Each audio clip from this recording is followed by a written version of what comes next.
Did you put that? Yeah. Yeah, that's me. That is Even me. your. Cool. Cool. Right, Carlos. So, yeah, we're recording our 1 year anniversary. I've got a load of spiel, man. I've load of spiel. So I'll just go for it, and then we'll just fit stuff in. But we'll go for Yeah, the main. I'll just We'll bounce off go because for the obviously main. because Yeah, it's not going to be it's not a podcast, is it? So it's just going to be more like a yeah, obviously 1 year. Obviously, we could talk about a few things and stuff. So I've got ideas, but it's going to be sort of that one would be sort of we could do that podcast. Obviously, we'll mention the Harms Esht. I think I pronounced his name right. We can mention him, but yeah, I've been reading so much. It's like it's coming from all the major news outlets, but we'll talk. I'm sure we'll mention that at some point. all right, man. Okay, cool. All right, I'm gonna go through a bit of an intro. So, okay. So, Merry Christmas, TheoCons. This is our little Christmas present to you, dear listener. We hope it brings you a smile or joy or whatever it is you get out of listening to the ramblings of two blokes from Manchester. I like that. Was funny. Um, so, Carlos, do you prefer to Hello, give sir. or... Hello, how are you doing? Good, good, good. Good. Do you prefer to give or receive at Christmas? Oh, I'll be honest with you. If you if you speak from the heart, it's to give. If you speak with your brain, your £3 brain, it's to receive. But obviously, I'm having nieces and obviously sisters and a mother. But when you get them something they really want, it's always give. And I'm sure I'm not a father myself, but when you wake up and you see your daughter there with such a big smile on her face, I bet you feel like $1 million you do. So it's going to be to give. Sorry, to give. I say Yeah, give every definitely. I time. think as you get older, you like to give, don't you? It's like you say, if you've got kids, if you've got nieces, nephews, it's just brilliant to see the faces. Even I like to do little stuff. I'll occasionally do little stuff. We have a thing we just buy for the kids in our family normally. But I will always just, if I see something that I know my brother's into or that my sister might like, I'll just buy it and throw it in. And that, oh, Andy, I've not got you one. I thought we weren't doing presents, and I'm like, yeah, yeah, it doesn't matter. It does. But as when you were a kid, it was like, oh yeah, what I'm gonna get, what I'm gonna get. That's all you thought about, really, wasn't it? You didn't. BMX, Scale Electric, and stuff. But it's Yeah, just it's yeah, also it's the little things like. Do you remember you and I sort of surprised Nick for his birthday back in August, and we were social distance, we were stood in his garden 2-3 meters apart. That was somewhat simple, but you could see the look on Nick's face and his wife. They really appreciated it because obviously they've probably not had any human interaction for probably 2 or 3 months or something like that. So it was nice for me. And it's like I think you and I was stood there for probably 2, maybe 3 hours. Obviously, yeah, I think we went to do a live stream in City Centre Manchester, but it's just and that was to give because obviously past birthday cards and I think you had a sort of little gift for it, but also it was great because we received because obviously the look on his face was of such like oh the two mates have come to see me and he was so happy that it made me nice because even though I've not received anything, but I received his sort of his kindness, if that makes sense. So it's one of the things where it's like it works both ways, and it's one of the times of the year where if you do something really nice for someone and you see how much they appreciate it, it makes you feel good as well. So it's a win-win situation for everyone, I think. yeah. That's true. I mean, I'm sure he was. I'm sure they were seeing the regular family, but to actually see some different faces, and for us as Exactly. well, just for me and you It's as well, because literally during the whole lockdown, even between lockdowns, other than a visit to Nick's, I think I went again later on and dropped a. Oh, I can't remember why I nipped in. Oh yeah, again, it was one of those things where he wasn't expecting anything, but I saw a really cheap PlayStation game, and Nick had got hold, or he was borrowing his uh, someone in the family's PlayStation. So he was on a PlayStation for the first time. Normally he's an Xbox kid, and I saw this game and I went, I've got that game. I'll buy it, give it to him, and we can both play it because we're always like he's into his driving games just because Yeah, he tries to get me on it as well. you He's can trying to get chat me. like you can play. Yeah. And he's going, have you got this? I'm going, no. And I've got, have you got that? And he's going, no. So we've both got driving games, but none of them are in sync, sort of. So I saw this game and I give it to him and just went around and he went, oh, I wasn't expecting anything. I was like, doesn't matter, man, here you go. And anyway, we tried to play I tried to play the game. It's only discontinued in it, so the multiplayer servers basically have been taken down. So I literally bought this game, give it to him, and it won't even work. So there you go. So That's yeah, how I but it's first the met thought Nick. that But counts. Go that's like funny you just said, because you talk about games. That's how me and Nick became good friends, because obviously I had sort of a part-time job. I was at college / going to uni. And I had a part-time job at 16 years old, and he was like chief engineer or something at a company. I won't name the company; it doesn't really matter. But I got a part-time job there, and we were talking. And I was just, because at 16 years old, what experience have I got? Nothing apart from BMXing or whatever. And it's like, and I said, "Oh, you into game?" He goes, "Yeah." I've just got the new Super SNES. And he goes, "No way, have you got it?" He goes, "Yeah, I got it for Christmas." And he says, I said, "If you want, I can bring it round." So we ended up going around to his house, bought the Super SNES, and we're just there. From that onwards, we just became top mates. Yeah, from the Super SNES. So when he comes round to my house, because I've got an Xbox and I've got an arcade machine, he doesn't even talk to me. He just sits at the arcade machine, just playing there. All the old games from Harry Attack and Yar Kung Fu and all the old, the sports day ones where you have to sort of smash the joypad Oh just God, so yeah, you can start running. So he's there. I said, "Nick, are you going to sit at the couch and talk?" "Oh, I'm just playing it." "Oh, I've not played this since I was 12 years old." So, yeah, he is a gamer at heart, Nick. we went to a place called Arcade Club. For listeners in the UK and not in the UK, you can Google it. It's a place in Bury, where it's literally an old warehouse full of classic. He's got a floor. He's actually got 3 floors now. He's got one floor full of classic arcade games, and in there he went straight over to that game. He went, let's play this, and we were there smashing, wiggling the joystick and smashing and trying to run 100 meters and jump over hurdles and everything. I'm like, God, I've not played this since you used to break your joystick playing it on the Atari or Amiga and stuff like that. But yeah, he went straight over to them. But yeah, there's a plug for the arcade club. Can't wait till they're out of lockdown Get and our, give that place a visit. we'll get our So royalties from him. yeah. Just to backtrack back into the intro. So this podcast, we're going to talk about Christmas because it's the 24th of December. It's coming out the day before Christmas. It is a bit of a Christmas present to our listeners.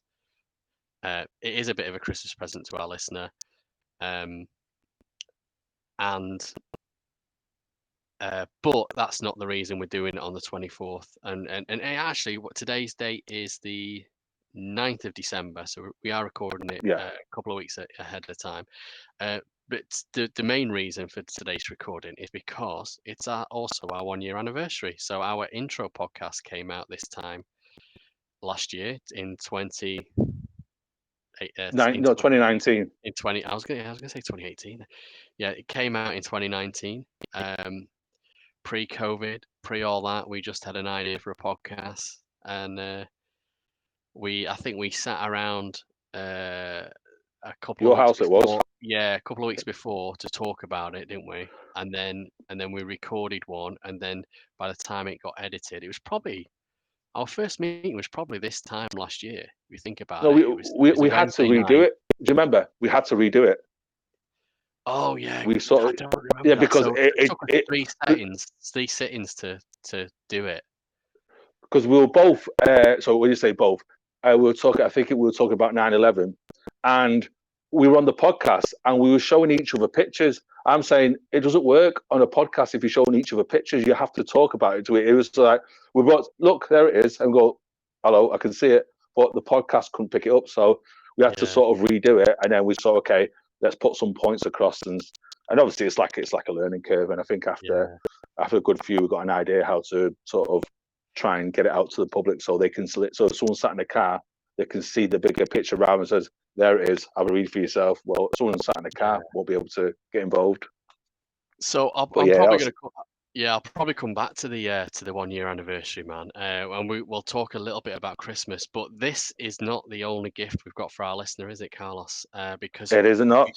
just launched on our Facebook page the opportunity to win one of our fabulous, I'm going to say, t-shirts from our new merch store.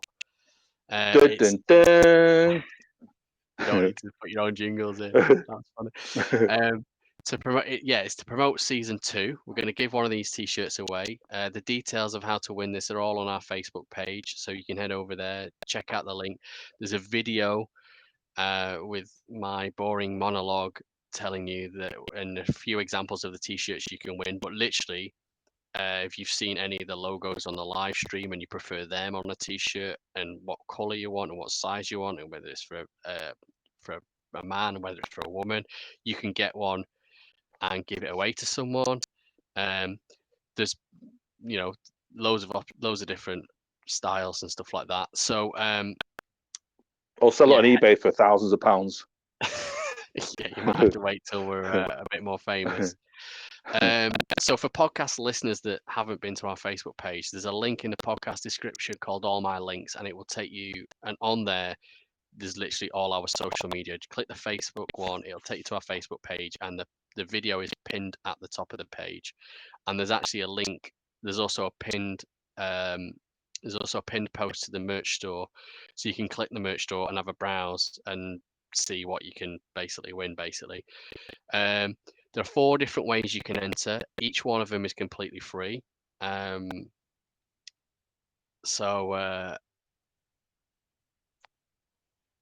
so yeah. 1 second. Let me just run down the ways you can win. Um, so the first way to win is literally by tagging 5 of your friends on the Facebook post. Just literally do the @ symbol, type the name, and and that's it. We'll pick your name up and allocate you like an entry into the raffle. Um, you can get another one by leaving us an iTunes review, but come back to the Facebook page and tag your posts with your iTunes username so I can sync them up and give you another entry. Third way is again using that link. Go onto our YouTube channel, subscribe to our YouTube channel, pop back over to our Facebook and just give me a YouTube username again, because a lot of usernames on over different platforms don't match up, so I need to know who it is. Also, we'll be contacting you all through YouTube.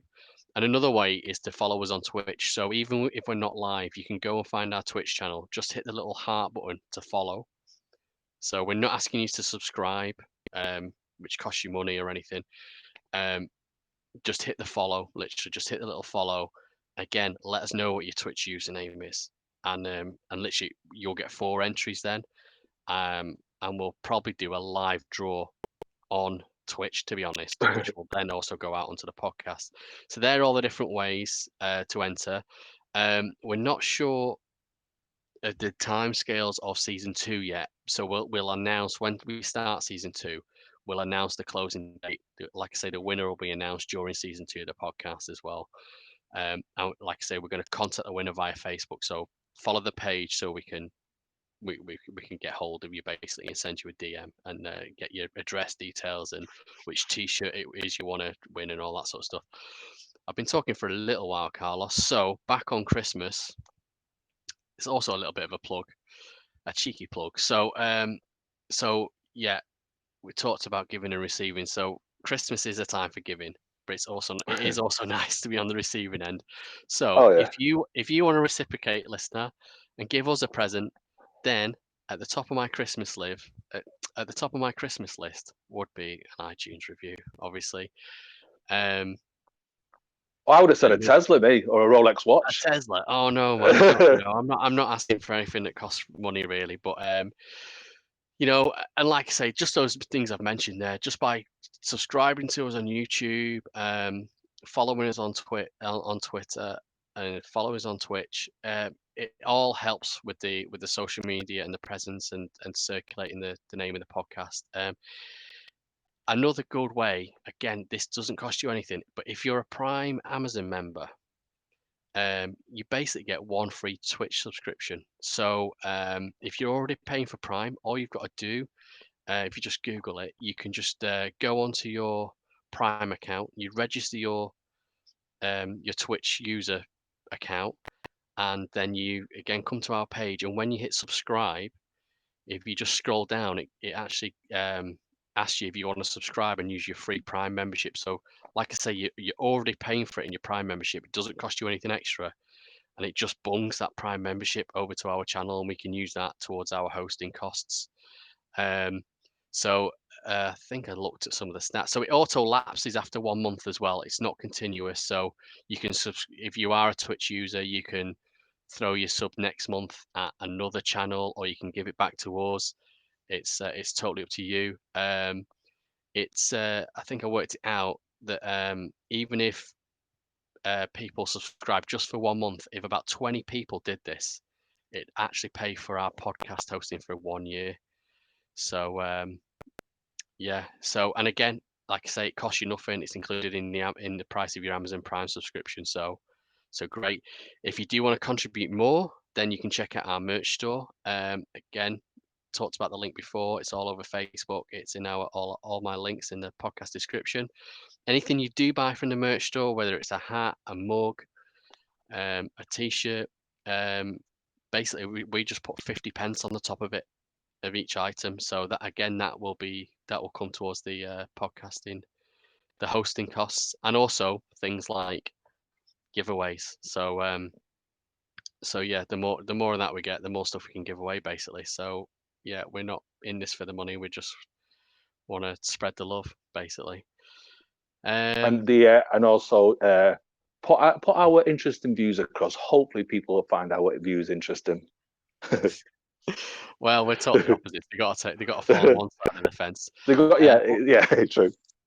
Last but not least, if you do have a product, if you've got your own product or your own business, or you just want to sponsor us and get a mention on the podcast, again, contact us by Facebook, Twitter, DM us, follow us and DM us on any of them, and get in touch with us, and we'd love to do something for you guys as well. So that's absolutely cool. So that's it. We can crack on with the main part of the podcast, really. So well done, Andy. That was a mouthful. That well done. it was a lot, and I typed that all down the other day, so I could read it out. So back onto Christmas questions, Carlos. Do you remember when you found out Santa didn't exist? Wait, what are you on about? Do you mean it doesn't exist? Sorry, no, it's mate. just no, it's a.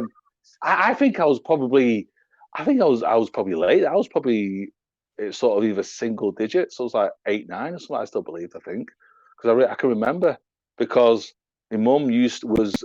I remember I used to sit down with my mum, not my dad, but my mum used to sort of like used to write letters to Santa Claus, put food out, carrots for the reindeer and stuff like that. So yeah, I think I was late to the table. Me, I know most people grow out quite early, but no, I was at 8, 9. I still believe me. I think, but yeah, it's my dad didn't like it. My dad wanted to tell us straight away, no, Father Christmas doesn't exist. But my mum said, stop being a Scrooge. I think my mum just told him to bleep off basically and just say, no, the kids will learn in their own time.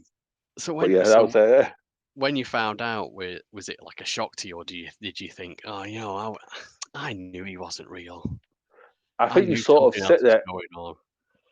I think you sit there and go, you sort of sit there and go, oh, right. Yeah, I already knew that. And you thought, shit.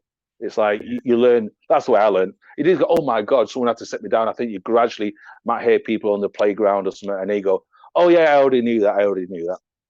But no, I think I was definitely 8, 9 years old. I think I was, yeah. Yeah. I remember. Yeah. I think I 8's that age, isn't it, that they find out? My daughter, I think the magic, shall we call it, is still there. But she come home the other day and said that someone in her school had I told said, her, had said that it wasn't real. I was like, all right, okay.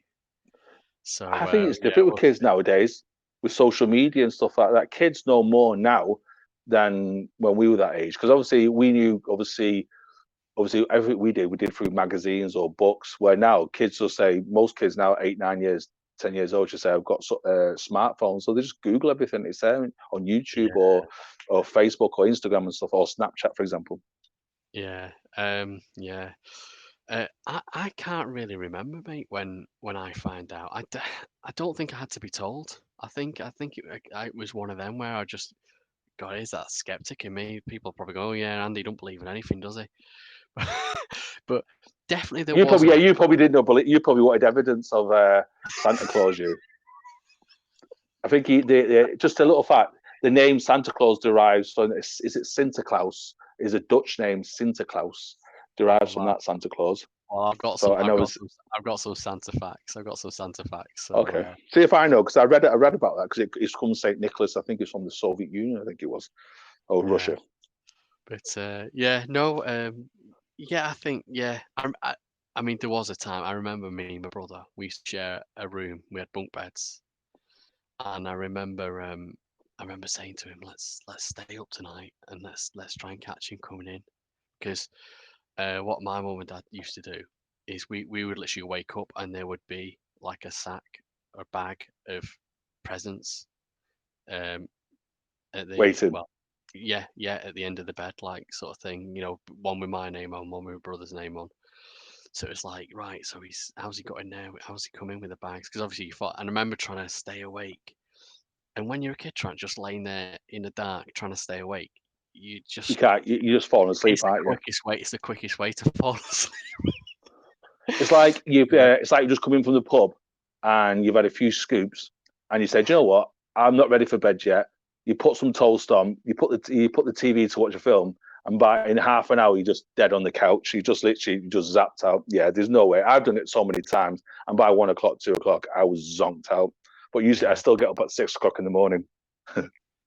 If anyone in the chat room's got any funny stories about how they found out about Christmas or any funny Christmas stories, let us know, because I'll read one out in a bit.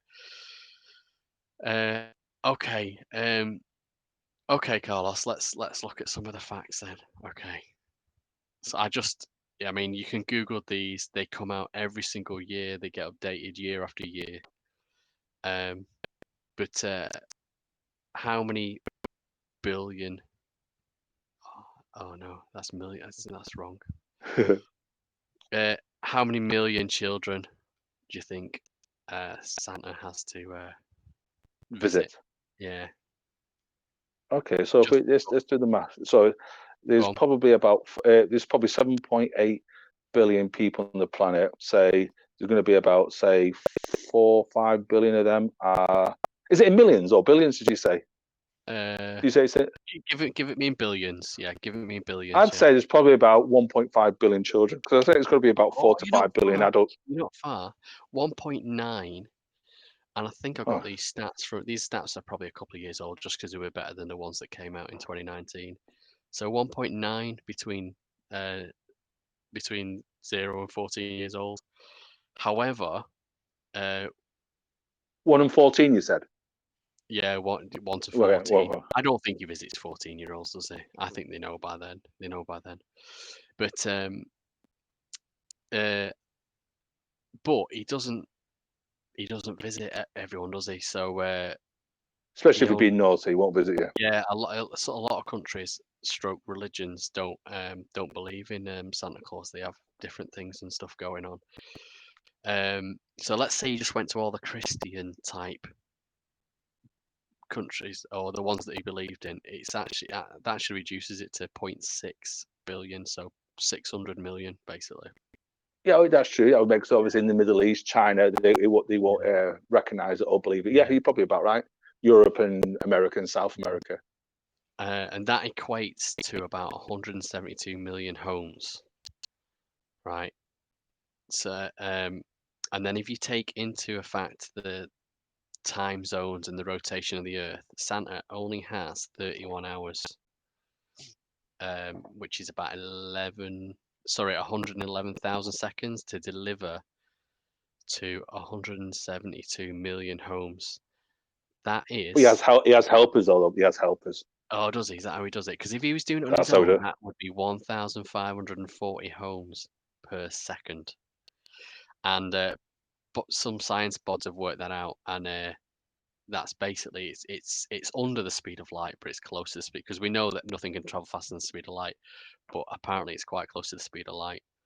So, but I find something. So everyone's done these speed calculations and stuff before, and we even sit there and watch him on that NORAD tracker. That's quite good. You'll have to check that out, Carlos. You can actually see his little sleigh flying around from country to country um, on Google Maps.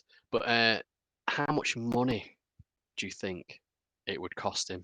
So, let's say, so he's got good kids and he's got naughty kids, and he leaves like coal for naughty kids, doesn't he? What did you get anything if you were naughty, like coal or anything? No, I was always a good boy, me. I was a good You were always Catholic boy. When I was a naughty boy from 8 to 15 years old, so I was a good boy. God. So, um, these people, they said, okay, so let's say 1% of kids are on the naughty list, right? How much coal is that in tons that you would have to give out and carry around? Oh no, It's so it's in 1% of 600 million. yeah. So you're looking at that's probably 6 million tons or something. It's actually only 120 tons. But do you know how much 120 Okay, tons of coal would cost? 120 tons. Yeah. Ooh, I'd probably say about a million or something. No, man, it's cheap. I don't know why we don't all burn coal in our houses for heat and stuff. Oh, yeah, I do. I've just really yeah. Black smoke That in it. was well, no, I was joking. It's because it's running out. It's only 72k. 120. You can buy 120 tons tomorrow for £72,000. So bargain. I don't know where you put it all. So how much do you reckon he spends on the 99% that have been good? How many billion pounds? I've given it you in billions, so you know it's not millions. 2.5. 2.5 billion. Yeah. 59 billion. 59 billion. That's a lot. That's a lot. If you think that's about that, though, that's pretty much that's how Warren much the Buffett's world. estate. That. Yeah. Well, that's it. They're saying that there's only a few people could afford that, and because that's how rich they are. But he does this every year. But that's 60 billion into the economy leading up to December, innit? Do you know what I mean? Globally, not just the UK. But it's a lot of money in it. It's a lot of money. Anyway, I've got some good questions for you, Carlos. Right.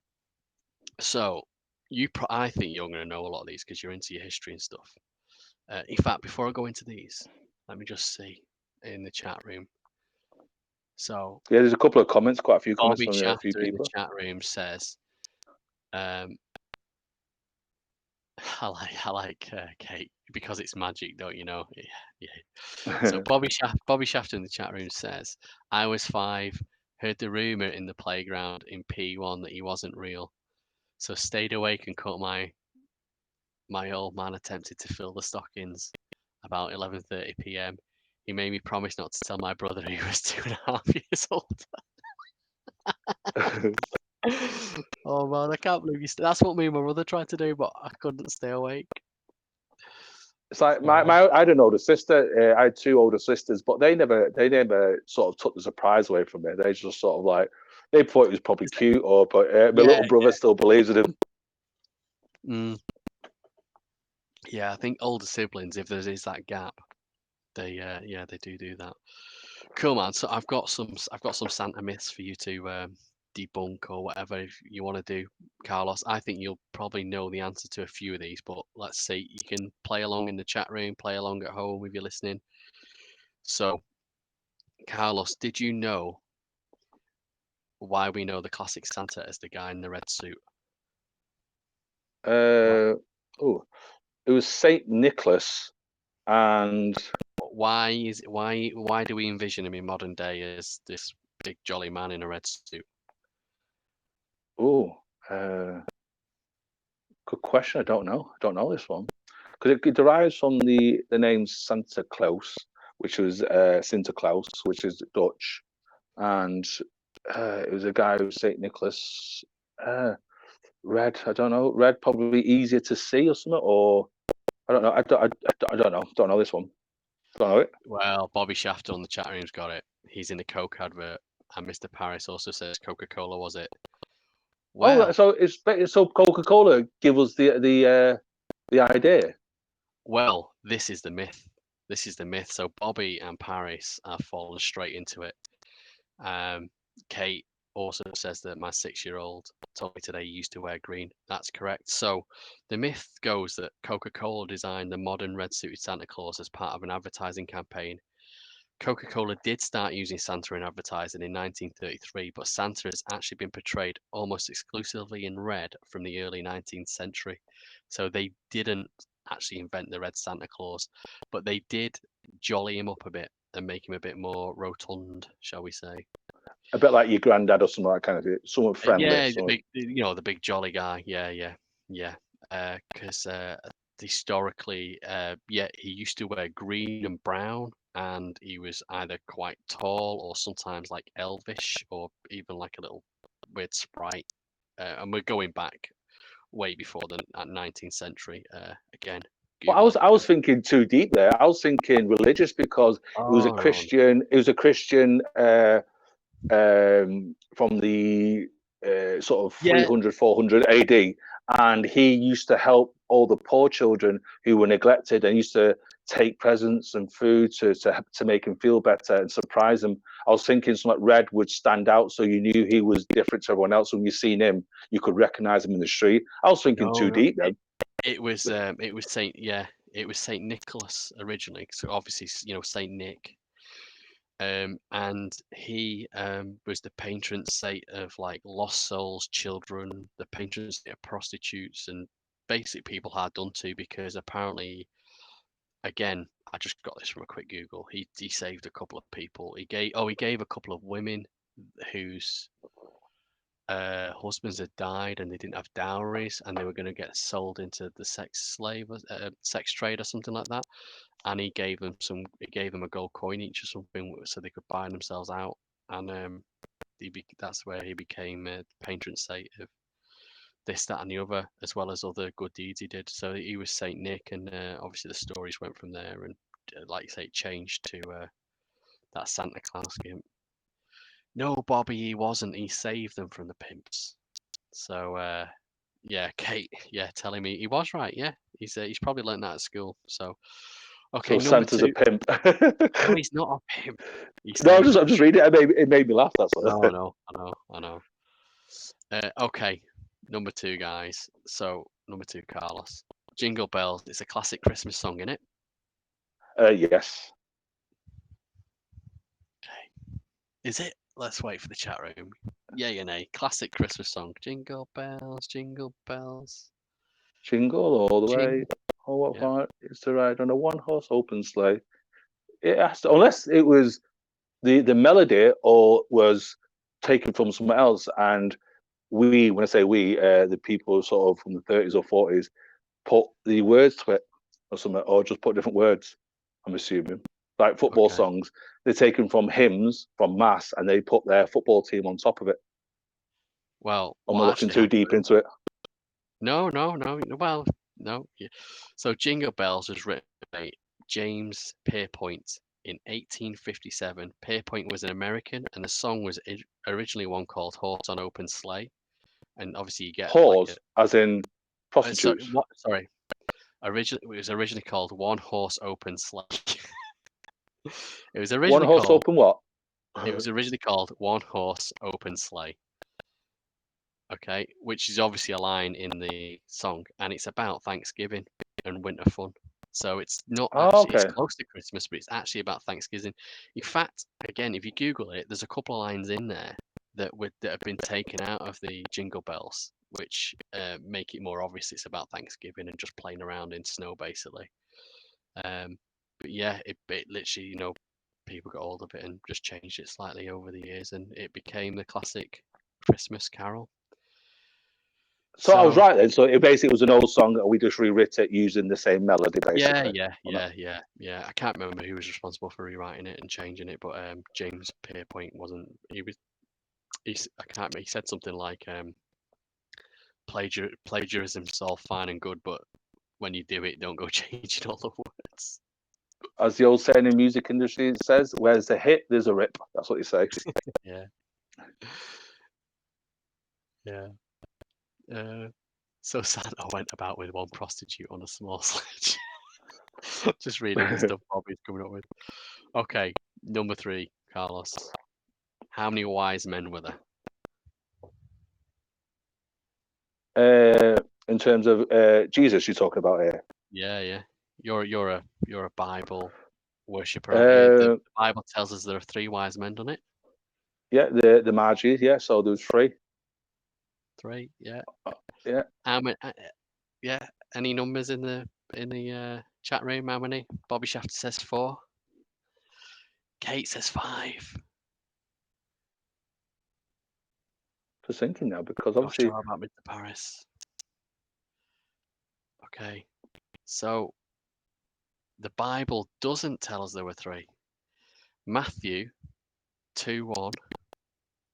Oh, Mr. Paris doesn't mention the number. He's googling this. Matthew 2. How do you say it? 2:1. Matthew 2:1. Was it Matthew 2:1? yeah, the chapter and verse. Is that what you're talking about? All right. Yeah, I think Yeah, so. that's what you're talking. So Chapter Matthew and 2, verse. That's how you chapter do. 1, yeah. Or Matthew 2, verse 1, tells us that when Jesus was born in Bethlehem of Judea, in the days of Herod the king, behold, there Yep. came wise men from the east to Jerusalem. Did you notice the word 3? Because I didn't. So they put 3 there for. Do you know why 3? The Holy Trinity, in the name of the Father, the Son, and the Holy Spirit. Also, because they mentioned 3 gifts, but there could have been anything from 2 to 200. But yeah, because it's gold, frankincense, and myrrh. But he could have got loads of different gold presents and loads of different myrrh Well, presents. 3 is the magic number, isn't it? In terms of like the name Father, Son, and Holy Spirit. So they probably just kept it all free, everything. It's Most people do. either that, or we are now all in a different reality, and it's a Mandela effect. And it used to say 3, and it no longer does. So yeah, could be a Mandela effect. That Mandela effect in the Bible. There we go. So, number 4, Carlos, was good King Wenceslas. Sorry, I always say Wenceslas. It's Wenceslas. Wenceslas. Right, I'm going to just say Wenceslas, right? Number 4, was good King Wenceslas a real person? Yay or nay? I'm going to say no. You're going to say no. Okay. We'll see what the chat room say before I reveal. All this waiting and pausing, I'm going to have to edit out of the podcast.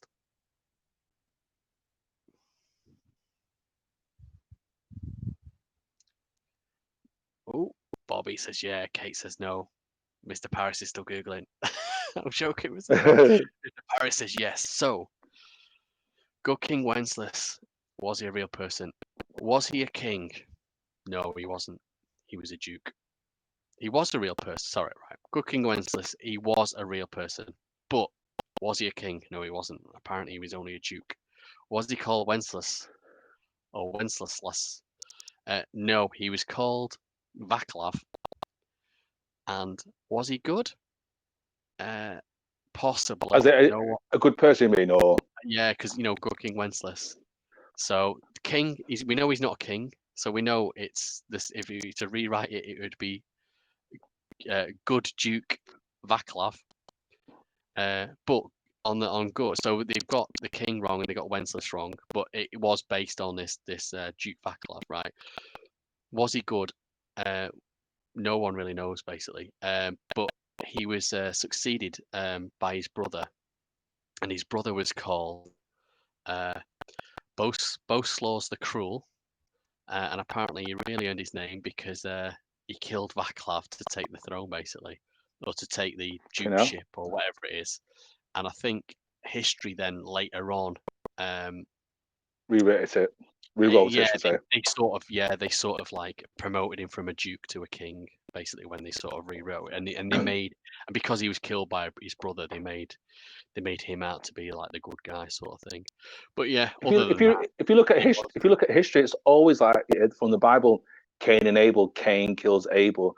If you look at sort of like the way the Roman Empire was created, it's Romulus and Romulus and I can't remember his brother. He killed him, Romulus, and that's how the city of Rome was created.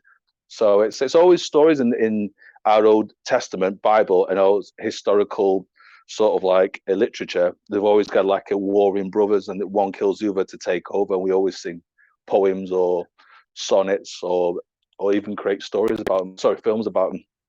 But yeah, I love stuff like that. Bobby Shafter and Mr. Paris. So Bobby, I thought you had just made that up. Mr. Paris says he's just about to say it before I read it out. But this is proper for the bloopers. Last cooking Wenceslas last looked out on his cabbage garden, bumped into a Brussels sprout, and said, "I beg your pardon. You can't make that shit up." I've never heard that line. What did we all skunky Wenceslas last looked out of his kitchen window? Silly bugger, he fell out and he broke his elbow. We used to sing that. I don't remember the song. I remember it, but I can't remember it.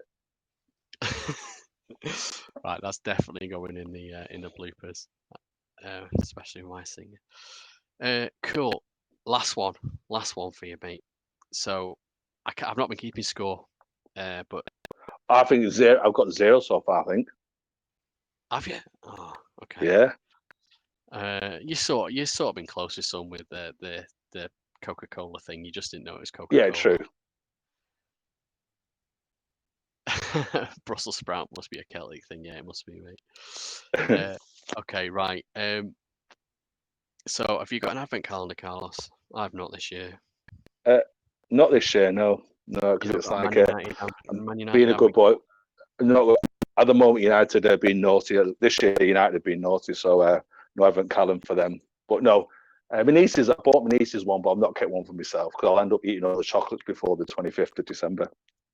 Oh yeah, that's the danger. And when did they open their first one? When did they open it? When Advent began on the 1st of December? I'm assuming so. I can't say for sure, but yeah, I'm assuming they would have probably opened it on the 1st. 1st of December, doesn't it? It does start on the 1st of December. Advent. But knowing my nieces, they probably get hungry and eat it at night time, so they probably had them all now. So, this is my question for you, Carlos. It does begin. Oh, sorry, mate. Sorry. It does begin on December the 1st, doesn't it? Advent. Yes. Been opening all these calendars for years. Does Advent begin on December the 1st, guys, in the chat room? Quick, Google it. Yeah, Advent calendar, you mean, or? Yeah, no, Advent. Yeah, no, yeah.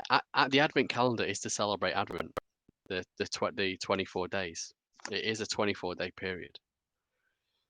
But in fact, sorry, no, it's not a 24-day period. I'm going to say yeah. I'm going to say yeah. It's a period, yeah. Bobby says yeah. We'll wait for Kate and Mr. Paris. In fact, they can be typing while I'm giving the answer because there's a bit of a delay. So, oh no, 12 days before. That's Anna. You're thinking of 12 days of Christmas, Kate.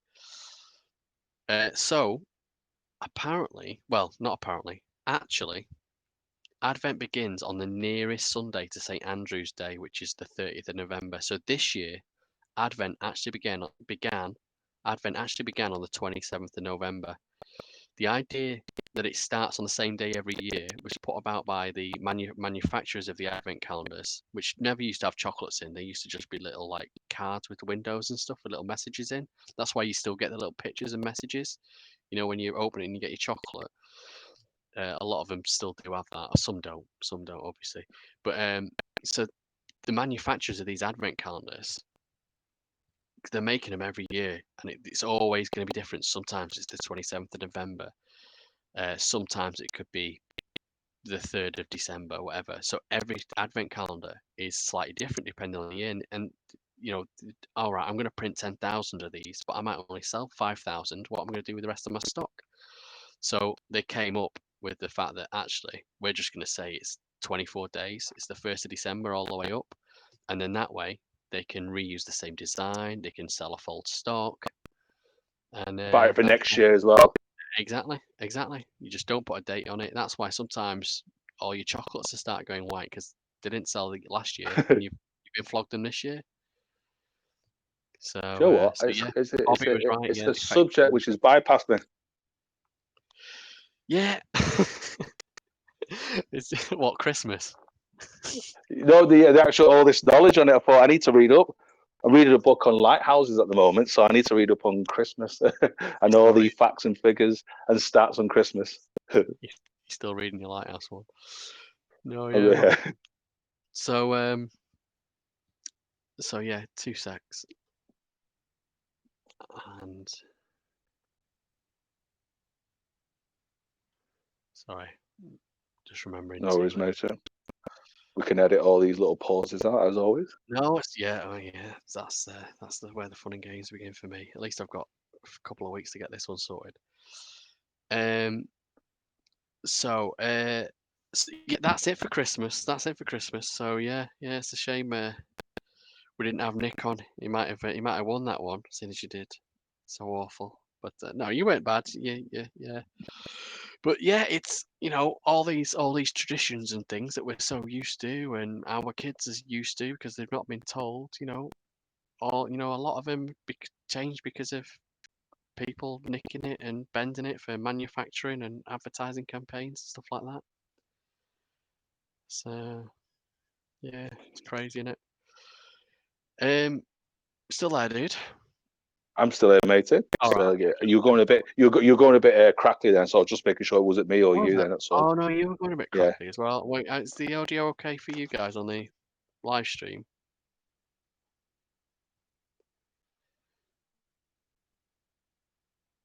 We're just waiting for the You sound all right to me now, so you Oh, I sound think good to me now. oh So yeah, Bobby says yeah, yeah. But yeah, yeah, I had a bit of a thingy. yeah. So I was That just annoys cracking. So I was just making sure. yeah, that annoys me when I'm editing. When the audio quality, because there's nothing you can do, and you don't want to go back and re-record it. Yeah, Bobby and Paris say it's okay. Um, so I've got nothing else on Christmas. I don't know if. Oh, I tell you what is happening. What else is happening? It was Carlos's birthday yesterday. Happy birthday, Carlos. It was indeed. Yeah. Thank I you. So you and Nick sent me some nice messages, which will never be shown in public because it'll be X-rated. But yeah, I had a good birthday yesterday. I'm 28 years old plus VAT and stealth tax, so you can work it out. But yeah, I had a great day yesterday with what's stealth with it. tax? That's just you don't get hit with stealth tax. That's when the government add extra tax onto. I'm sure obviously it's quite deep going into that, but stealth tax is when you add more on. The government add more tax on, so to get even more out of you. But I think that's more hit towards companies rather than consumers. But yeah, I read about stealth tax years ago. Talking of stealth tax, literally, I saw something this week where I follow a guy called Robert Llewellyn, and people may know Robert Llewellyn because he's Crichton out of Red Dwarf, and he did things like uh, scrap heap challenge and stuff like that. But the last 10, 15 years or so, he's been really big on electric cars. And yeah, I follow him on Twitter and occasionally I see some. And someone was basically tweeting something at him saying, "Oh, someone's done this study, and electric cars leave more rubber on the road than normal cars do." And he came straight back at it with just like I would with my skeptic head and go like, "Yeah, where's your proof? I can't believe that you're basing that on some video, blah blah blah." And like there was loads of, but what I did see, because you mentioned stealth tax, I saw people mention it. Oh yeah, it's the government are gonna put some sort of tax in because it's gonna cost more to clean the roads and stuff like that because of more electric cars. And I'm like, oh, I'm straight away like, this is just manufactured just so the governments can start taxing electric cars because they're gonna lose all the tax from the fuel and other things that they're gonna miss. And you already get tax off. You don't get road tax because you electric car because the cars are a lot cleaner than the dirty cars and stuff like that. And I thought, oh, this sounds totally made up. And I did see in post later on a study done by someone else that said actually we've got a fleet of vehicles and some have got your traditional diesel and petrol engines in it, and some of the fleet is electric. And what we've actually found out is the electric vehicles, we don't have to change the tyres so often. So this study about them putting more rubber down on the road is bullshit, and it's literally just being made up just so they can write we need a way to tax these vehicles, especially when 2030 comes and all the manufacturers are only producing electric cars going forward. So yeah, Everybody's attacking Tesla and all these companies. Everybody seems to be. Even Jeremy Clarkson's attacking him. He's trying to hit him from every single angle. Even Elon Musk was saying, "Watch Jeremy Clarkson got a sort of problem with." But I yeah, for some reason, I thought a lot of I thought. people. Go on, sorry, go on. A lot of people. Go on. So Sorry, a lot of sorry. people, especially people high profile people like Clarkson, because he's got some like 300 million followers, around the world watching his not Top Gear, it's called is it Gran Toro, whatever it's called. So it's about Yeah. 300 viewers. So when he talks, people listen. When he writes, people read. So it's like clearly when he does, it would affect your sales. So yeah, he's there's certain high profile people who've got been up on it about electric cars, and they'll find any excuse not to plug it or just to keep people like Lamborghini or Ferrari or Rolls Royce going forever, kind of thing. So Yeah. I'm sure it's all about money in the end. Yeah. I mean, I agree with you there with Clarkson. They were very anti-electric to start with, but saw something recently to say how the Top Gear boys were, the old Top Gear boys, we're actually coming round to it. But let's face it, they're dinosaurs anyway, aren't they, man? They are stuck with electric cars, grunt grunt grunt. Sorry, petrol cars, grunt grunt grunt. They're stuck in the ways a bit with it. It's hard to It's change. it's more it's more Clarkson. I think James May's fine. Hammond is okay, but Clarkson, he's the one with all the clout. So them two, I've heard the that he's three of coming round. I've heard that he's been coming round on the topic. I think he So has to. He has yeah, to, yeah, because I think electric cars of 10, 15 years ago were shocking, but yeah. now if someone give you a Tesla, you think, wow, yeah, thank you for that. Thank you. Yeah, I was following a guy. I might have been on TikTok. Not that I've been on it since I wasn't well, but because that was one of the notifications I turned off. But he had a Tesla, and loads of his videos are great. But then occasionally he'll do someone going, "This is why I hate Tesla," and he would, but overall, I mean, yeah, it's a big arcade machine, with that you can I've drive. I've won I still can't do it because of the COVID, but I've won a ticket for 2 hour drive in a Tesla. Have you? So I need to take it up. So I don't know if I can take in a passenger or something, but I won it at the Winslow store. I won it. I put my name down. You know these things. Oh, you can have Yeah. your email address. And I says you're not going to come back. So I'll put it. And about a week later, or so about 2, 3 weeks later, got an email. So congratulations, Mr. Garcia, you've won. So you just need to show your valid driver license, which I've got. It says, yeah, come to your store, the nearest one, which is Winslow, and you can test drive a Tesla for 2 hours. For brilliant, but obviously the lockdown, not being able to use it. So hopefully, fingers crossed, I'll be able to use it. But they're going to look at me and go, so are you going to purchase one of it? you having a laugh? Have you seen some of the prices on them? It's like 100 grand, 150 grand, Yeah, some of these. no, I've won a competition. I'm here just to rag it around a race course and go home. Thanks very much. But yeah, yeah. Anyway, let's talk about the monolith. Um, Chat room guys might be able to help Oh, me out. you you But you, I you don't, love the monolith, don't you? I don't love the monolith. I want a serious discussion about what you think this is all about, right? So, at the time of recording, 9th of December, as far as I'm aware, not looked at the news today, but as of yesterday, it's now on its fourth appearance. It started in Utah, it disappeared. Then there was one in Romania that said it was identical, except it wasn't because it had all these scratchy scruff marks all over the top of it. Then that one disappeared. Then it was appeared in California, and that was a nice little shiny one again. Um, and then I'm not sure if the California one's disappeared because I've not seen that, but I know that one appeared on the Isle of Wight. Um, so it's on its fourth appearance. By the time we get to the 24th, of December, it might all be out. You might all know about it, and it might have been exposed for whatever it is, whether it's aliens, whether it's copycats, or some sort of global prank. What do you think it is, Carlos? I think it's just some I sort of think global prank. clearly it's not one person because obviously with the travel bans it'll be expensive unless your money's not an option.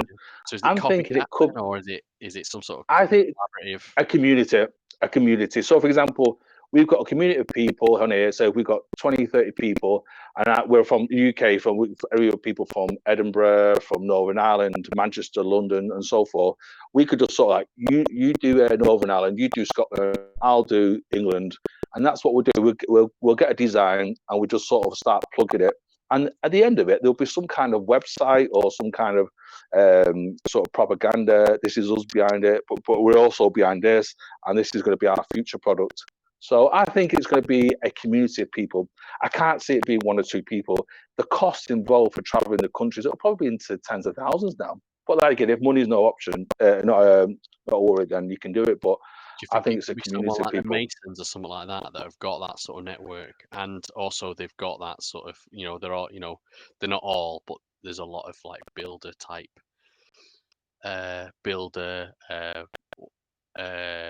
joiners type things that could get, that would have access to sheet metal like that. And some of the photos it only needs to be thin. Take a photo of it, Yeah, make it like look aluminium or like, something. yeah, get rid of it. Yeah, yeah. It only needs to be a thin sheet. Doesn't have to be freestanding. It depends if you're going to leave it there or just take one picture in a remote place and then take it away and say, "Oh, it was there. It was definitely there yesterday." The only thing I can think of is like anything else, once you get to like say crop circles and you start looking at where they've been done. Say for example, if you look at it, it's like there's 6 or 9 of them, and you start looking at what part of the world it's been pinpointed. Then you connect the dots. Is it a shape? Is it a some kind of message? It could be some because obviously certain things like the Egyptian pyramids, they are sort of like at a certain angle pointing to the Orion's belt. So these could be pointing to certain celestial stars. So I don't obviously, know with if they've people not look, got that yet because I know the Utah one. They didn't want to announce the exact GPS location of it. Although I think someone on Reddit might have worked it out by the rock formations. I'm not sure. And again with Romania, I'm not sure. But they always seem to be in some sort of national park. The Isle of Wight one, although it was on a beach, the beach was owned by the National Trust apparently. it So depends on what angle or what place it's being placed at. And it's like it could be something to do with like a sundial or some kind of monolith. It was pointing to a certain. With all these things what are coming out, I'm not saying it's extraterrestrial, but it could be look up into the sky on such and such. Like say it appeared on the 9th of December. It says on the 9th of December, look up, and above it could be some kind of craft. I'll just give you an example. And it obviously they says we're telling you where to look, but you decided not to look. I know I'm just giving you sort of far-fetched answers, but it could be just a random joke, or it could be looking at key points. Like leaving breadcrumbs, and it's up to you to decipher the message. yeah, yeah. In fact, I know. Right, you mentioned UFOs. I'm gonna let you mention UFOs in a second. Bobby on the chat room says Banksy's trying something new. Don't think it's Banksy. Be good if it was, but how's he getting around with the global restrictions on travel? Mr. Paris, I read that as love anyway. I knew you typed that wrong. So would love to be a member of the WhatsApp group Mysterious Monolith Builders of the World. Yeah, yeah. Funny. I think it's copycats personally, but let's see. Um, Kate, yeah, Carlos was a bit crackly. It wasn't too bad my end, but hopefully the audio on the podcast will be okay because it's recorded locally and then uploaded to a server. So hopefully Thank we'll you, get Kate. I've just checked my connection now, just make sure I'm plugged in properly. So You thank you for sound that. you sound okay now, man. You sound okay. I think it was. I I'll think just it step was still probably because I was just stood up then while I was talking. So sometimes it's just I'm in the same position, so I'll just stand up for a second. So it could be that I'll sit it down was probably bad. It's quietly. probably bandwidth. We're at an hour and 4 minutes of recording. So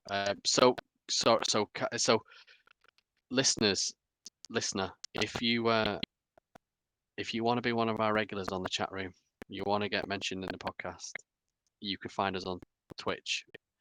Wednesday night, 8 p.m. UK time. I know that might not be great for people that don't live in the UK time zone, but there you go. Facebook, I normally put like a little event up, but pretty much you can get us on a Wednesday night around about 8 p.m. Well, I say 8 p.m. Normally it was 9 o'clock just before today that we turned it on. Sometimes if we've got our acting gear, it's closer to half 8 by the time we all get synced up. Me and Carlos get synced up and test everything, and it's all ready. And but yeah, so Carlos, go on. You wanna talk about this? I think we're gonna do a podcast episode on this because I know you've sent me Oh, some stuff. I've not looked at it, but some UFO announcement type stuff. this is going to go. This has gone national and viral, I should say, across the world. A Israeli sort of high-ranking security officer who's 87 years old is released information that we've been in contact. So the Israeli government and the United States government have been in contact with aliens, extraterrestrials, and his name is Haim Esh. His name's spelled Haim. Esh is spelled Eshed. He says Donald Trump has been in communication with extraterrestrials. The reason why it's not come out yet is because the world is not ready for the information. Every major newspaper outlet has ran with it. It's ran with it. For some reason, it's not on the front page. Everybody's still talking about vaccine or the election, but he's actually gone on record. A high-ranking Israeli government member has said, "We've been in contact and we've been working with aliens for years now." But it's up to Donald Trump if he wants to come out and tell us the truth. That yes, it's confirmed. We are not alone, and we've been working with them. So it could be Donald Trump's last thing before the 20th of January when he does hands over to Joe Biden, and he tells the world, by the way, we are not alone. We've been working with aliens for years. We're not But alone. The next president, Joe Biden, is an alien. Dude, I am definitely going to look into this. Maybe not today, maybe not tomorrow. Definitely not today, in fact.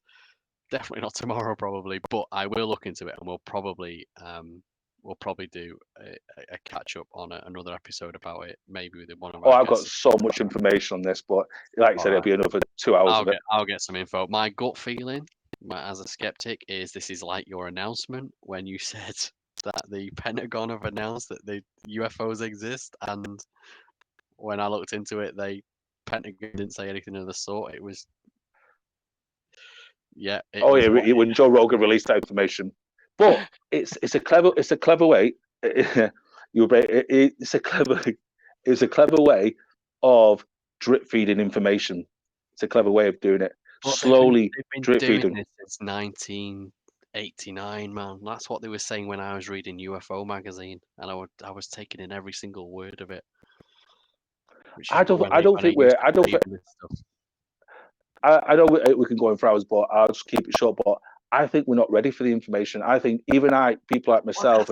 I said that 30 years ago. I said that 30 years ago, man. I said that, and not quite 30 years, but almost. And it was like, we're ready, and oh no, too many religions. We're not. People were just we're not ready. People just making excuses. Just if it is, it is. Get it out there. Okay, let's a quick wrap up because Bobby Shafter's just asked how the two of us are feeling now. Go on, quick 30 seconds, Carlos. How are you feeling now? No, I'm feeling better. I'm just getting my strength back. I'm just going for little walks. Like when I say little walk, 10-minute walk here, 8-minute walks, lots of fruit and veg. So yeah, I'm getting my strength back. That's the most important thing. So I had a nightmare. I chipped my tooth before as I was biting into spare ribs and sort of thought I'll have a bit of meat, but hopefully, fingers crossed, I'm okay. So yeah. Cool. And but thank you for asking. Me, the listeners didn't know, I had COVID.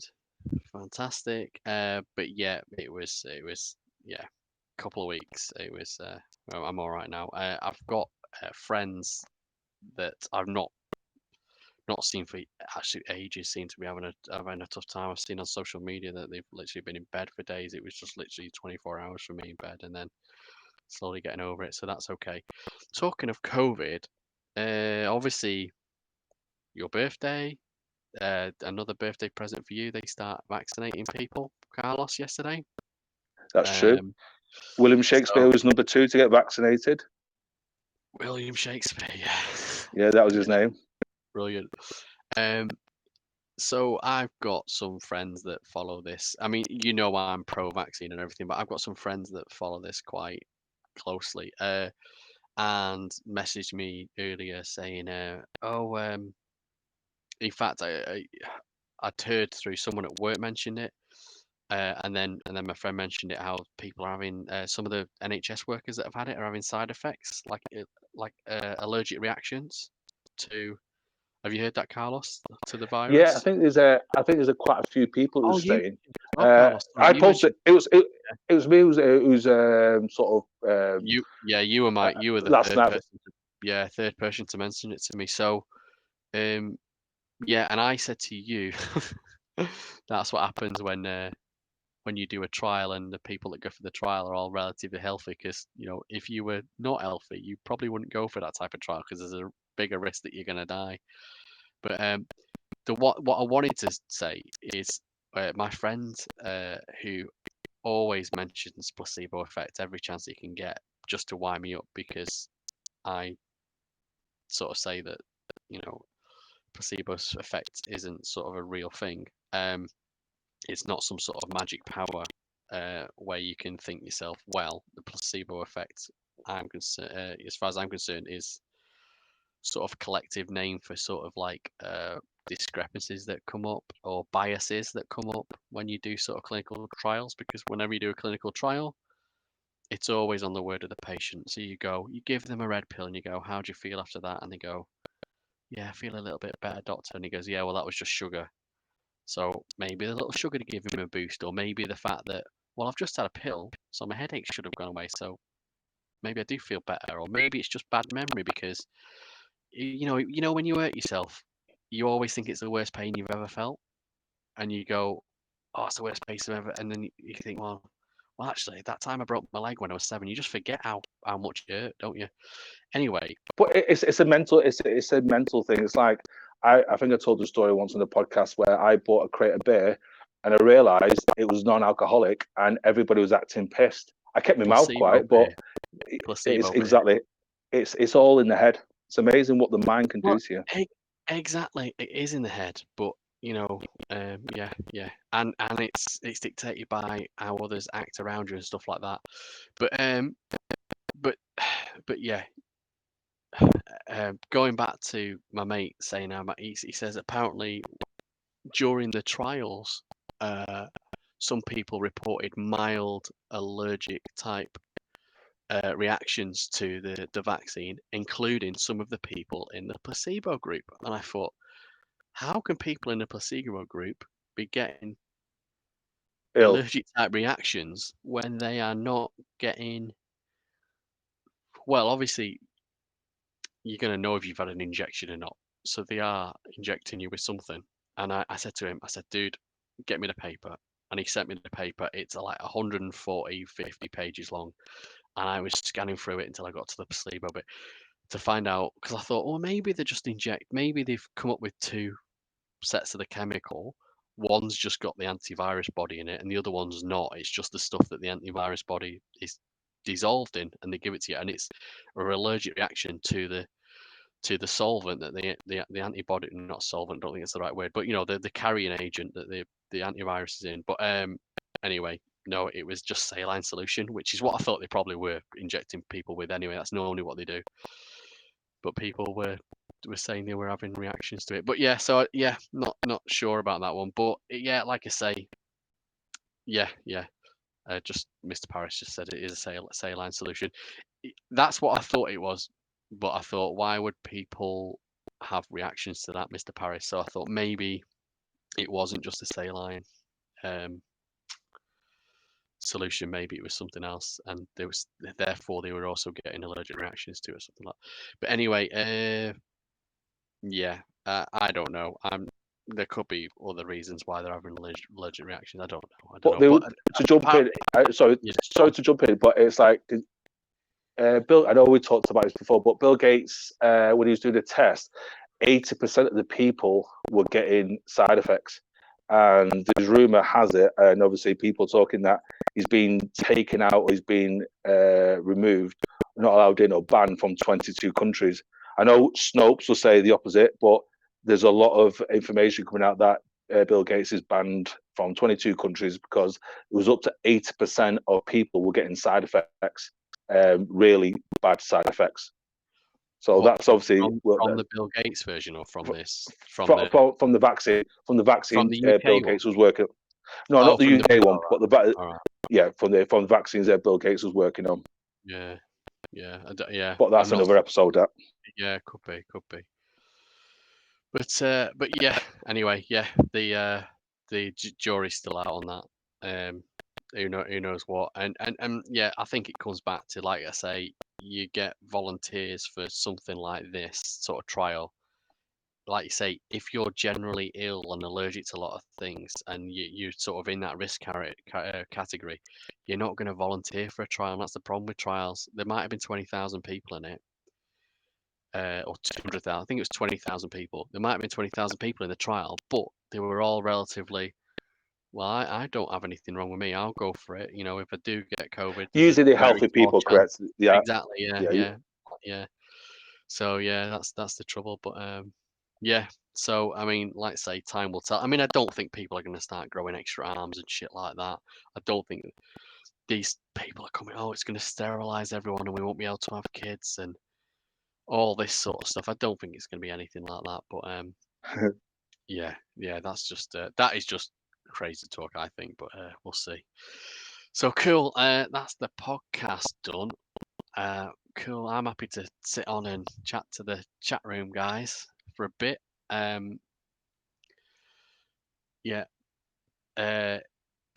one Mr. thing, Parry, one thing I will, one thing I will add.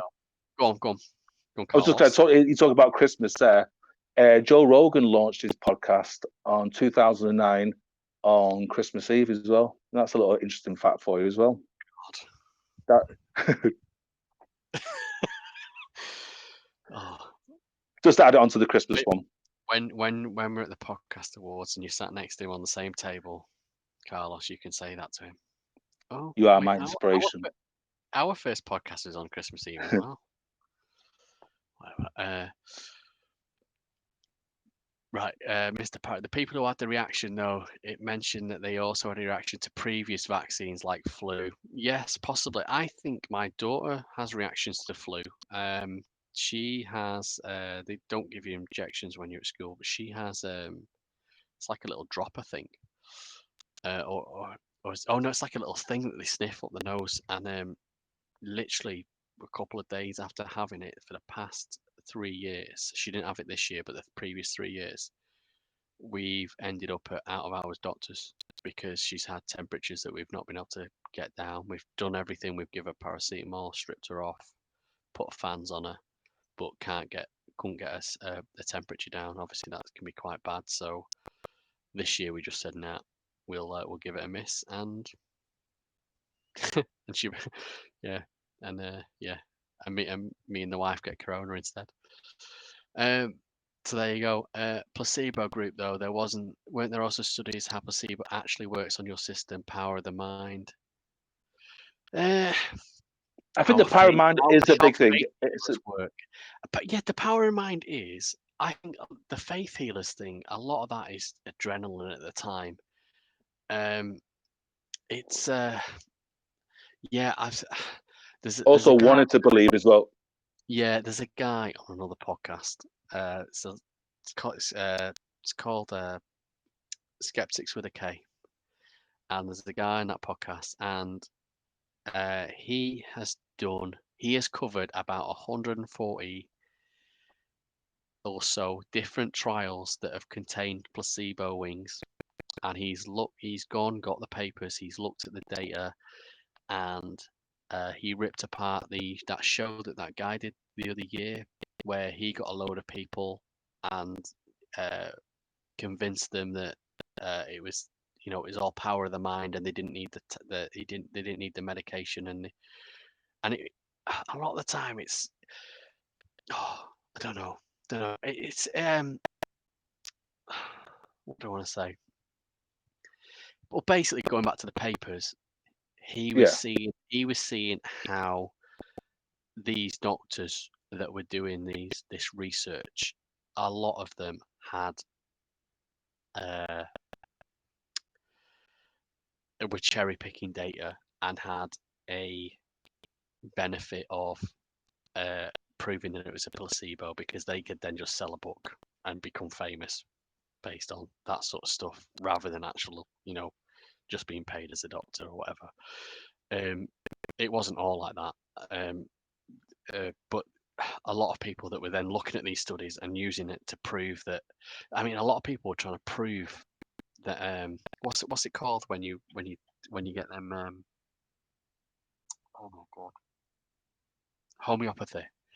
So a lot of homeopaths and homeopath scientists and stuff like that, they would love placebo to be a real thing, because a lot of the arguments when people say, but there's actually nothing in your tablets, so how can they work? They say, well, placebos work, and if by us giving someone a tablet with nothing in it helps them, it's the placebo effect. So we are actually helping them.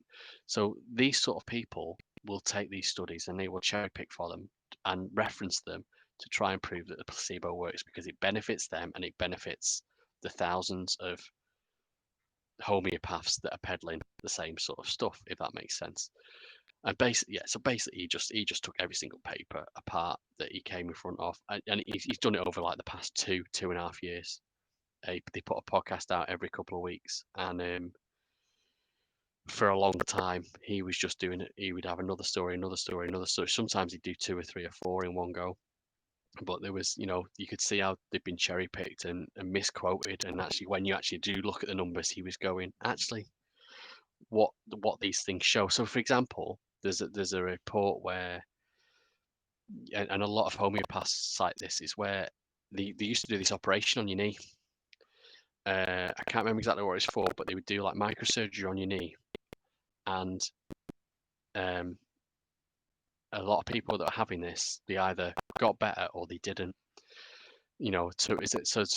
I think it was like it was a less than 50-50 success rate. Say like you have this operation on your knee and like 25% of you got better, the other 75% they still had the same problem, right? So what they did, still there, Carlos? Just make a little noise. Yeah, I'm listening. Yeah. So what they did is they thought, well, let's do a placebo wing. So what we'll do, we'll put them under anaesthetic. We'll make the little incision in the knee, but we won't actually do the actual what it is we're going in for. We'll then just stitch them back up, tell them they've had the operation, and we'll ask them how they worked. And what they found is about 25% of the people that had the operation got better, and the other 75% didn't. Now that doesn't tell you that placebo is just as good as the operation. What that's telling you is the operation is doing nothing. And actually, if you just left those people alone, 25% of them, the pain would go away. The other 5% of people, it's just chronic, and they've just got to manage it through pain medication, because there's nothing you can do about it, because actually the operation wasn't actually doing anything. So they've actually stopped performing that operation now because of that. However, if you get that story from someone that's a homeopath, they will tell you that story with a slant on it that look at this operation.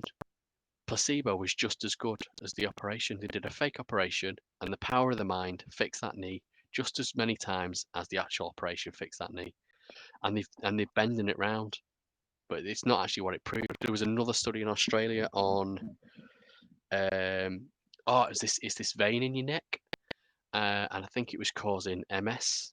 They thought it was causing MS, and they thought that there's a vein in your neck and it's not releasing. I can't remember. It's just blood or it's the fluids from your brain quick enough. So they go into this vein in your neck and they put these like little things in it, that widen up your vein so that more stuff can pass through it. I can't remember what they're called.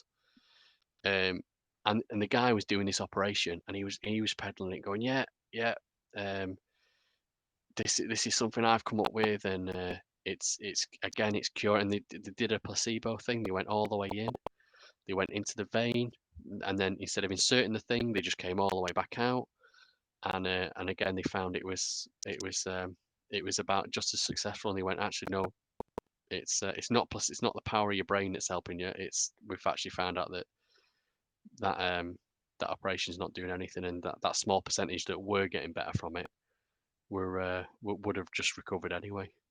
Because some people just feel better after a while of having some sort of thing, and that's what this show on BBC was about. Some people, if you've got any sort of chronic pain, whether it's back pain or whatever, you have good days and you have bad days. And if you have a couple of good days after you've just taken a magic pill that doesn't do anything, you're gonna go, oh, I've just had a new pill from the doctor.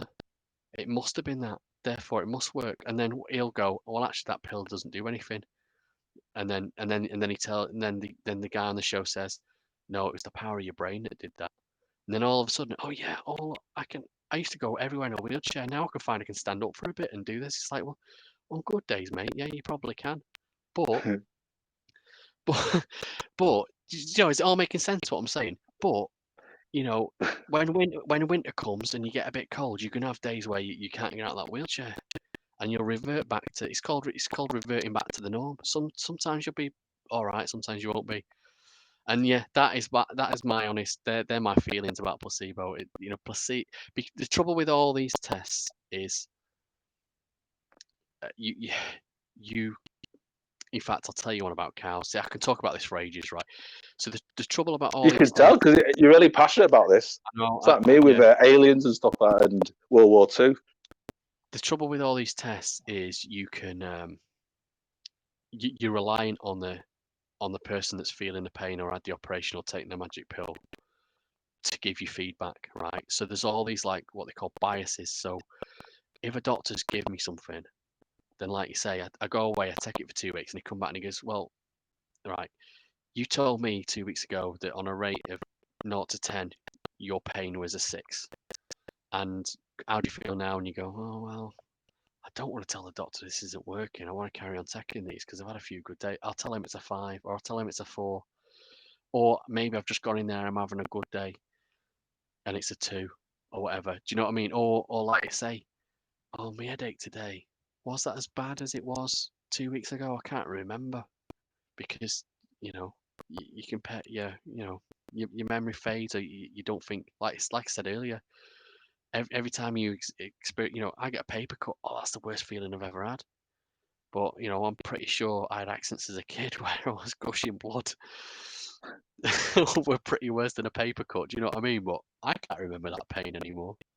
So it's funny like that. So another thing they state is, well, if placebos don't work, there is a case actually where you're not relying on humans giving you a 1 to 10 on the pain that they feel.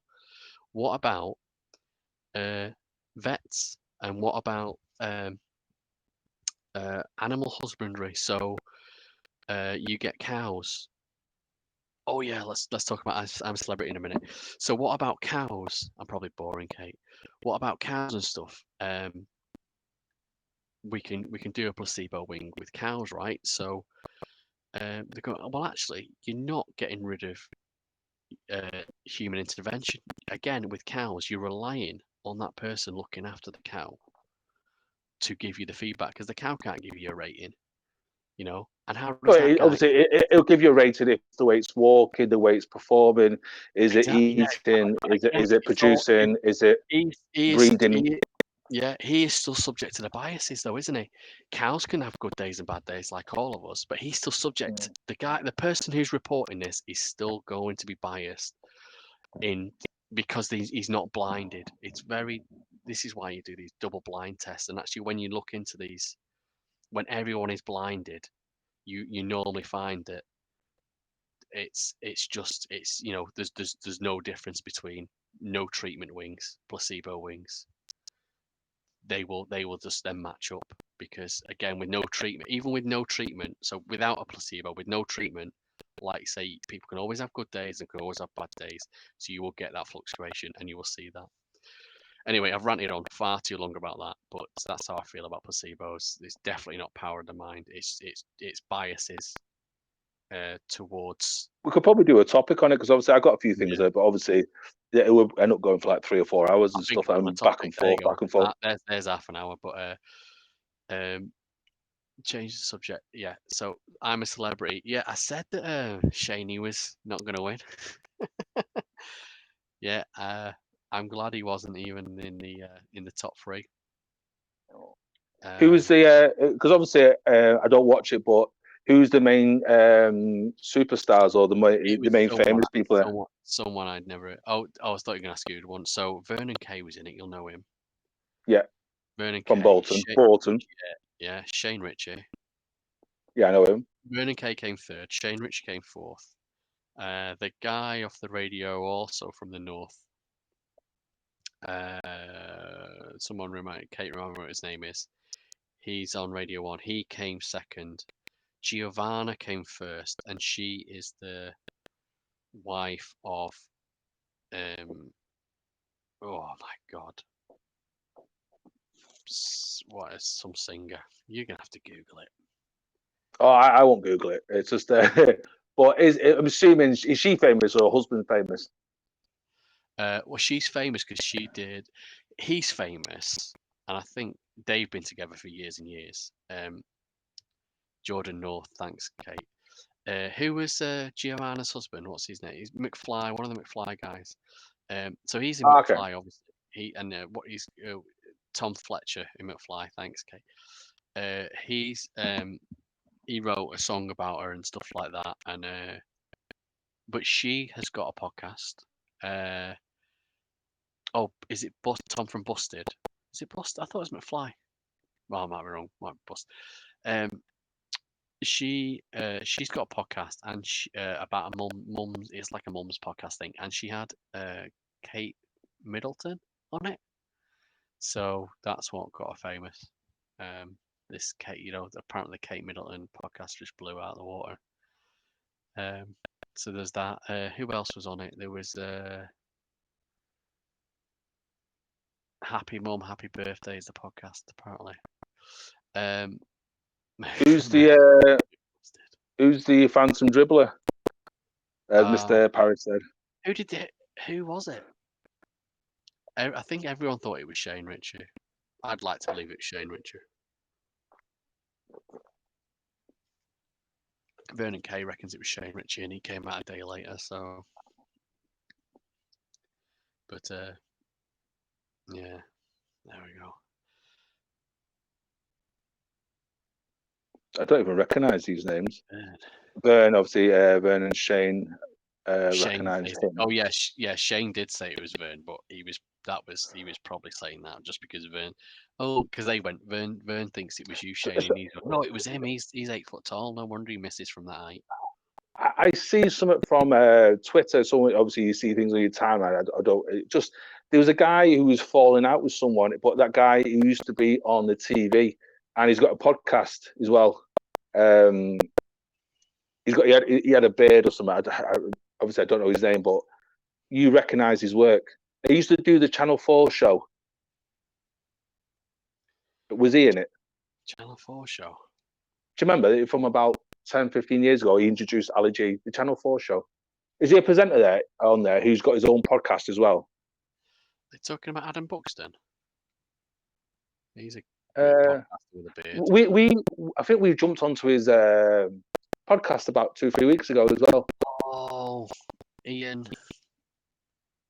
No, he wasn't on it. I think he's been on it. He's been on it. Right, okay. So someone was probably putting on sort of like old sort of like Ian Lee. Well done. Thanks, because unless someone's just putting old posts and stuff or old clips from yesteryear and stuff like that. Yeah, that was years ago. Mr. Paris. He was on it. Yeah, years ago. But yeah, no, I liked. I mean, yeah, I liked it. I actually stopped gaming for 3 weeks because I was just watching that. By the time normally I'll put the little one in bed at 8 o'clock and I'll game for a bit unless I'm podcasting or twitching with you. And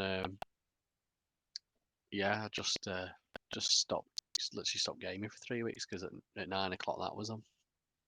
So it's the first time I watched it all the way through in years. So Huz thing was quite good. His thing? Ian Lee's thing. Oh, when he was that was that back when it was still a bit argumentative. It's the last few years everyone's just got on. It's always I think the celebs know now. Oh yeah, we doesn't matter what we've got to do. We've all got. I saw there was an episode where your dancing man off of uh oh Strictly did a trial with Shane, and also he did the Shane was put on washing up duty, and literally was just like the pans were still filthy after he'd washed them and stuff like that. It's like So when you live in a house of four. When I lived in a house of four guys, my God, you got to your pots and pans, and it was just literally somebody just rinsed it under the tap and just thought that's clean. But they were the yeah, good old days. yeah. Oh, his Twitch thing we jumped on. Oh, that's what she was on about. Yeah, I didn't stay on that long. He's been on quite a bit past couple of days, but it's normally been quite early. Ian Lee. Uh, But he did the original Channel 4 show. He's the one who introduced Ali G to the world. right. So he was huge at one point, huge. Yeah. I'm not actually logged in as I'm not logged in as the TheoCon account, so I can't do a thingy tonight. What's it called? A jump or something. Yeah, yeah, whatever it's called, I can't do that. So no, that's cool. I've just stopped talking. Right, right. If Kate's going, I'm going. See you, Kate. Good I night, think we have. Katie. I think we haven't actually stopped. Oh, he's actually employed by the Twitch guys. Okay. Yeah, yeah. No, I need to get on more. There's I follow the In Betweeners guy as well. I think it's called complete. You've seen In Betweeners, haven't you, Carlos? You know Yes, the I don't know. guy. I know. I've never. I know Yeah. of it, but I've never watched it. All right. Oh, really? Oh, well, No, Jay. He's the guy that's always bullshitting. If you've got a story, he's always the one. because I don't. Oh I don't yeah. watch Well. much TV. I don't. I literally. I read loads at night, but I don't. I don't watch it. Yeah. He's on Twitch. He's on Twitch a lot. Completed it, mate. Is his Twitch thing. He's but he's all right, but I don't watch a lot of it because it is him. It's more of him gaming, and I don't really watch. And Because if watch. Yeah. it wasn't that it's not that interesting to me the stuff that he games, but he does come on and have a chat for the first half an hour, and he comes on about 8:30, 9 o'clock in the morning. So I'd just like stick it on and listen for half an hour, and then when he starts gaming, I'll go right on God and log off it. But yeah, he's quite good. It's weird the amount of celebs now that are all jumping on to thing. I've not seen Jonesy online for a while actually. I think we've been clashing. So, but yeah, cool. Is Mr. Paris saying goodnight to us? Probably is. No to Kate when Kate said good night. Okay. Oh, okay, cool. Yeah, right. Well, that's it. I think I'm going to stop. Well, let me stop recording up there, and I'm going to stop streaming as well, dude. So Excellent. right, yeah, Good night. Good night, all. I yeah. enjoyed See it. you later.